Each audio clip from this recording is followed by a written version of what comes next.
this is not new. This is the same thing. So, yes, Peter, you're very entrepreneurial, and you know what you're doing with your students and the contribution that you're wanting to make.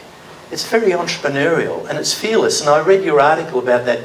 Was it Bohm? David Bohm. Yeah. David Bohm, and you called him an heroic individual, and that, you know, I felt so inspired because I see you as that too. I love you too, John. That's all right. Good. Yes, the essence of entrepreneurship to me is making things happen.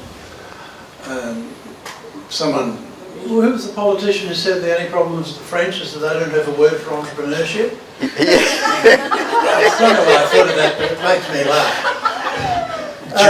George Bush. Probably Yes. George Bush. It was. So you've heard John. He's shared a bit of his dope with you. He's a passionate man, as you can see, and he's always inquisitive and looking and so on. So if you've got anything you'd like to ask him.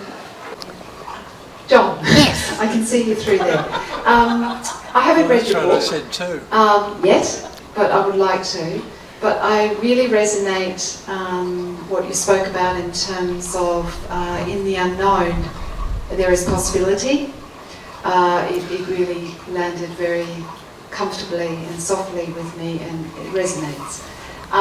But I'm not 100% sure what your definition or your way of being with possibility is. So I wondered if you could give us an example of in the unknown when there is possibility, to make it a little more tangible for me, so I can understand a bit more where you're coming from, or more deeply where you're coming from with that. Possibility is a new idea. It's a new idea that you can deal with fearlessly. Like, there's a fearlessness when you're in the realm of possibility. Truly, you don't give a fuck about what people think of you, what they say about you.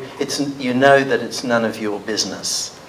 And I use that word because it's a powerful word to indicate. So you have an idea, you feel fearless, and you have the energy to enact whatever it is that you decide that you want to do.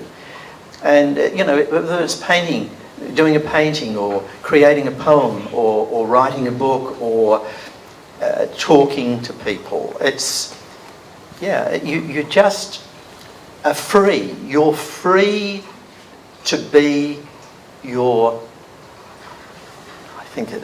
true self. You know, what you see, you do. What you think, you do. There's a congruence. You know, you're not worried about whether it's going to work out or not. And you also have the common sense not to be stupid about what you're doing, because, you know, you've got to make things work. You know. So you bring to bear, and I'm giving our accumulation, our knowledge and our experience a bit of a bad rap. If it's on tap rather than on top, then we can use it. We're not limited by it, we're supported by it. It's not in the foreground, it's in the background backing us up. You know, see, I know quite a lot of stuff because I've been around 77 years, and it doesn't get in my way. It never gets in my way. You know, I don't feel 77. I don't know how old I feel, but I still don't feel old. And, you know, I can get up at 3 o'clock in the morning and I can work through till 7 or 8, 9 o'clock at night.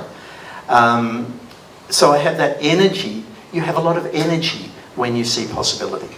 Does that help? Yeah, it's interesting.